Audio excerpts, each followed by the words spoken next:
Filmmakers realized that sound and image didn't just stimulate emotions, they could also influence beliefs. During World War II, the U.S. government enlisted Hollywood's best. Editors and directors brought with them the same techniques they had used in fiction films to stir audiences across America.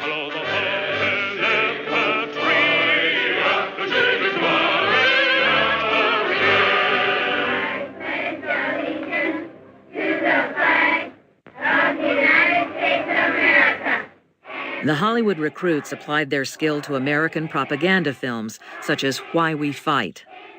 Both German and American political leaders recognized how powerfully sound and picture can manipulate audiences.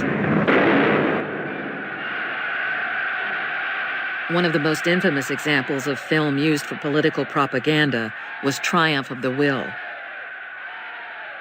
Director Leni Riefenstahl used sound, music, and masterful editing to make Adolf Hitler into a god. In uns marschiert Deutschland und hinter uns kommt Deutschland. When the Allies went to war against Germany, British editor Charles Ridley re-edited the same footage to turn Hitler into a fool.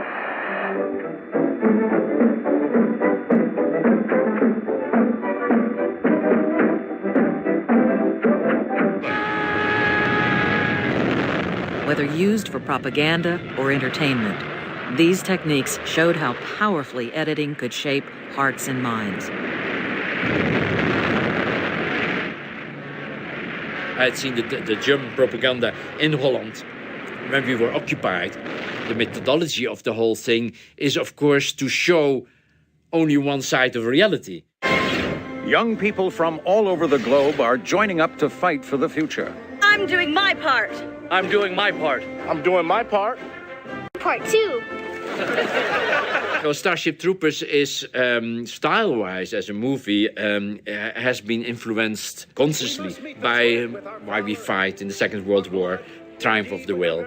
I used the Leni Riefenstahl touch just to tell the audience this group of people is not aware of the fact that they are used by the government to give their lives for goals that are only interesting to the government.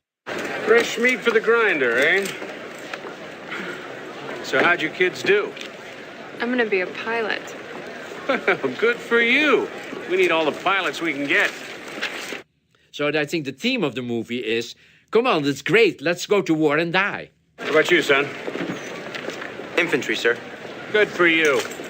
Mobile infantry made me the man I am today. In editing, you can do the same trick. It's all trying to sell us something. Manipulation that's done by editing, manipulation done by the glamorous photography, and by a certain kind of music that makes you think that you are going to heaven or whatever. The manipulation of the elements within a film is a very powerful thing. It's almost a sacred thing in a way, because you're creating effects, you're creating responses in the audience. Editing is manipulation. We're manipulating reality as the audience sees it, because you want the audience to respond in a certain way, whether it's a laugh or a sigh or a fright. Everything's manipulated. And some people say, well, let's direct him. He's manipulated the audience. Well, that's so naive, because that's all we do is manipulate.